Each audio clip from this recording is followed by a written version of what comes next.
Good evening, class. So, please stand up and let us pray. So, Mr. Olde, kindly lead the prayer.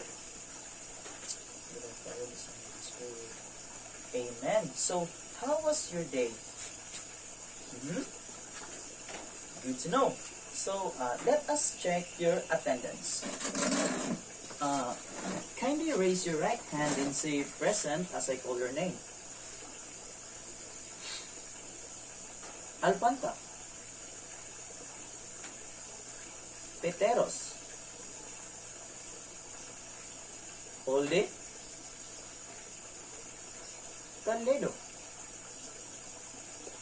So you are present all today. So before we start, kindly pick up some cell phones under your chairs. And now let's start. So who can recall to our last topic? Anyone? Okay, Mr. Toledo, please stand up. Okay, very good. So our last topic, it's all about the AC and DC. So AC and DC, it's what we call alternating current and direct current. So these two types is our source. It's our source. So we are done about that. Then let us proceed to our new topic. So our objectives for tonight is the student are able to A, discuss the types of circuit, B, determine the types of circuit and the uses of it, and C, draw their own design of a circuit. So what are the types of a circuit? Anyone? Okay, nothing. So now let's discuss about the types of electrical circuit. Number one, we have the closed circuit. We have the closed circuit.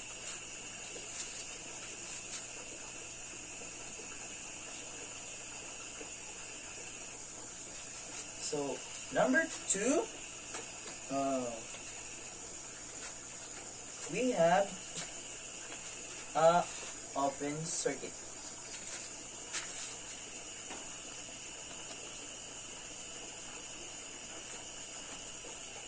And number three, we have what we call short circuit.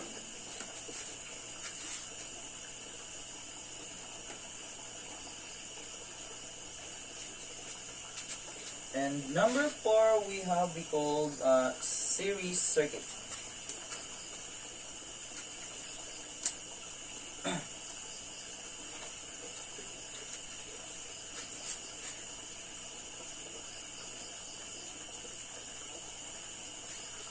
And the last one, we called parallel circuit.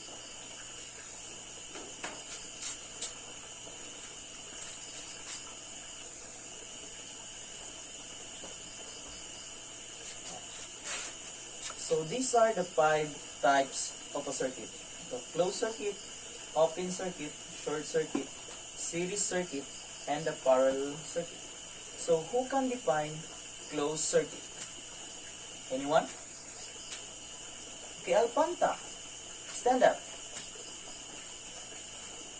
Okay, very good. So closed circuit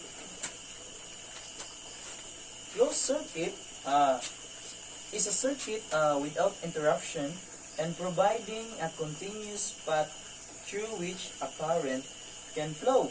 So it is a continuous path of current. So that is what we call closed circuit.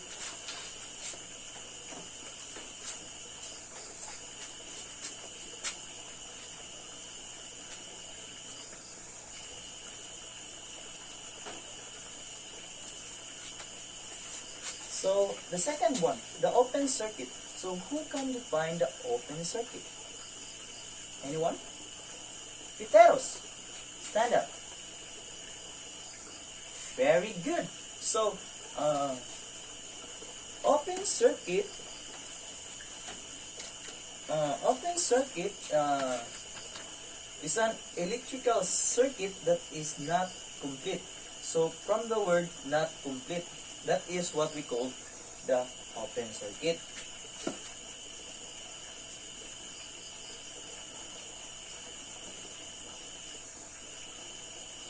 So the third one, short circuit. Who can define short circuit?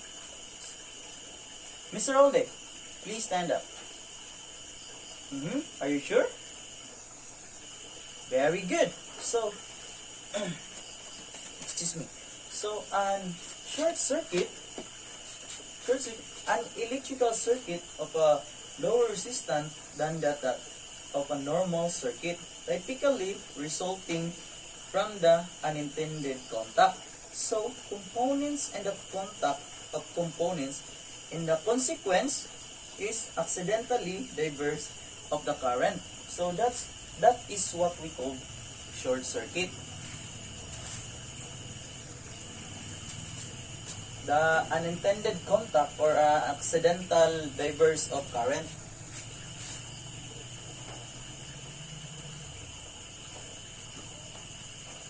So the fourth one, who can define series circuit? So, anyone? Mr. Sardido, please stand up. Okay, very good. So, series circuit. So, series circuit is the current that flows through each of the components. So, it's the same, and the voltage across the circuit is the sum of the individual voltage drop. So, across each component. So, when we say series circuit, it is composed or it's contained that have a voltage drop because it is a connection of series. So that is a series circuit.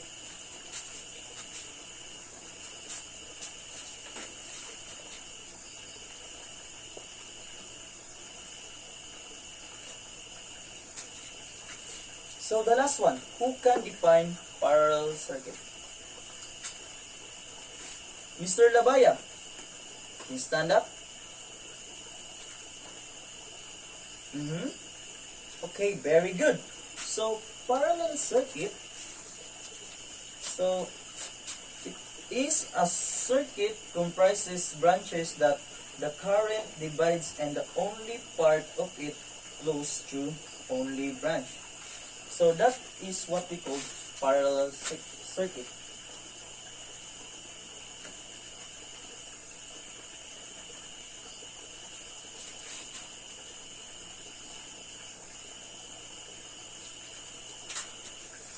So and now we have going to have a group activity. So kindly group yourself into 5 groups, and each group will draw their own design of electrical circuit. So, and discuss the flow of current to the class. So, in your drawing, use to illustrate the battery as the source and a bulb to energize, to energize or not energize the connection. So, I give you 5 minutes to finish your draw and discuss it to the class. Okay?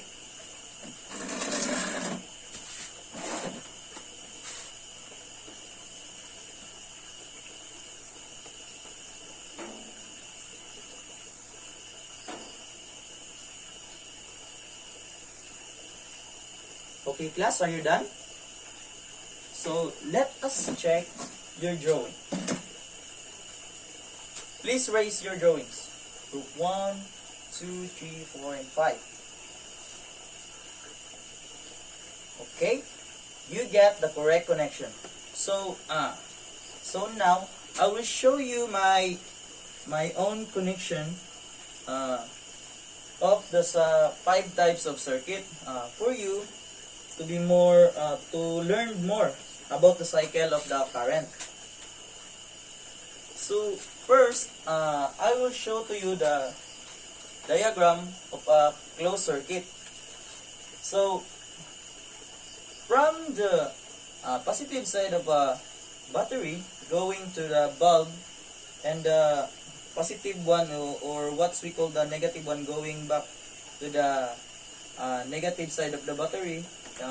This is what we call the complete circuit, because uh, it is complete. The flow of current is rolling back. So the bulb now is being energized. So this is the sample of a closed circuit.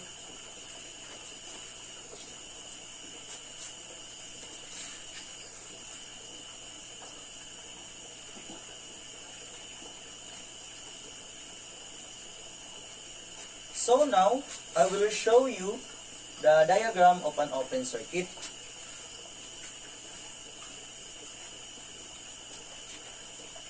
So this now the diagram of an open circuit. So from the positive side of a battery going to the bulb, and the neutral go here and being cut. So as I said earlier, that an electrical circuit that is not complete. So it's represent that the cycle is not complete because it's being cut in the middle. So this is a sample of an open circuit diagram.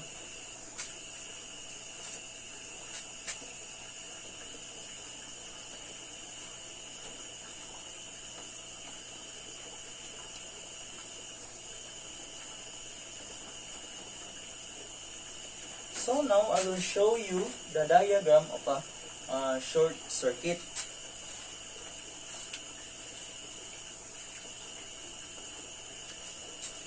So this is now the diagram of a short circuit.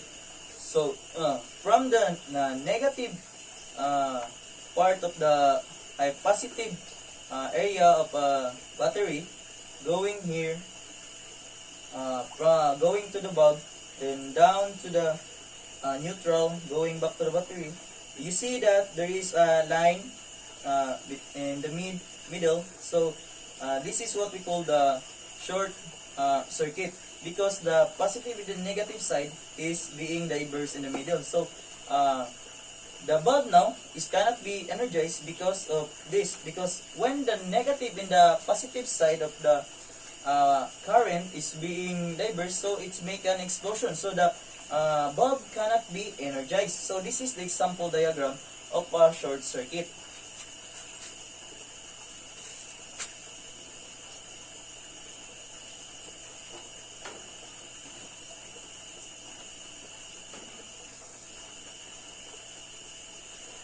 So the fourth one, I will show you the series circuit. So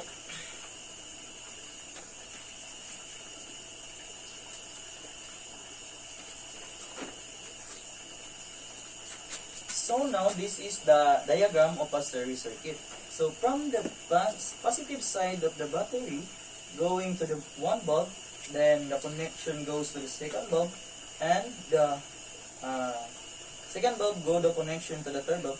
So these three bulbs represent as one because they share voltage to each other. So there's a tendency that this going to be lighter and lighted and be lighted.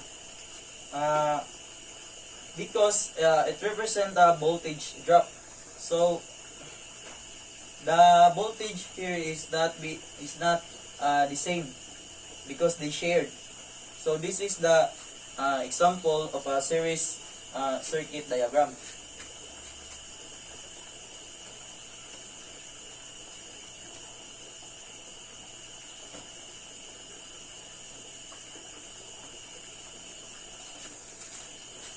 So, and the last one, parallel circuit.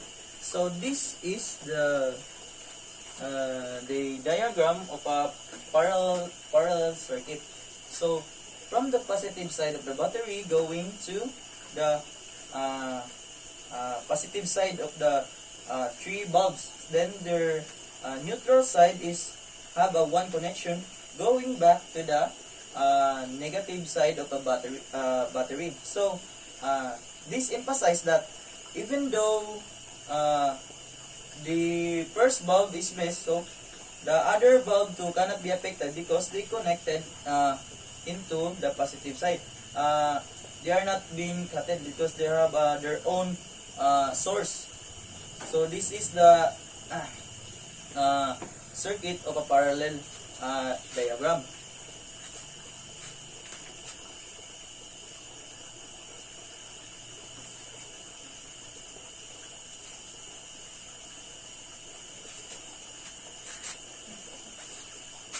So,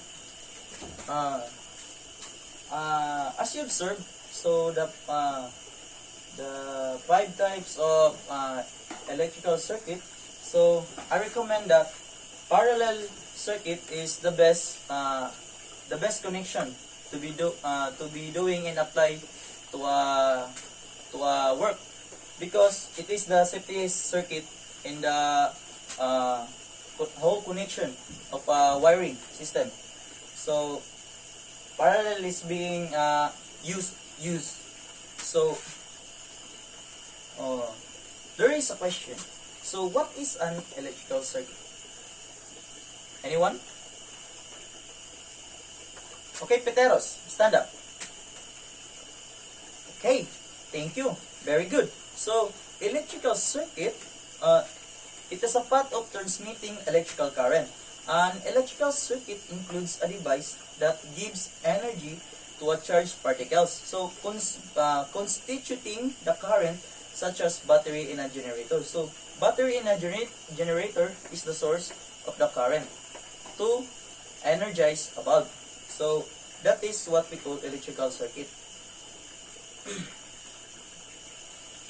Then now, let's have a quiz, multiple choice. I will give you 5 minutes to answer this.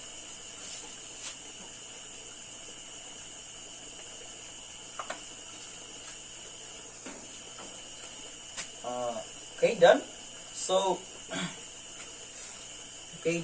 please pass your papers in front, and as we end this meeting, so you have an assignment. So research the following. Research the following. Okay? Copy? So let us end this meeting, and I hope you enjoy the class. So good night.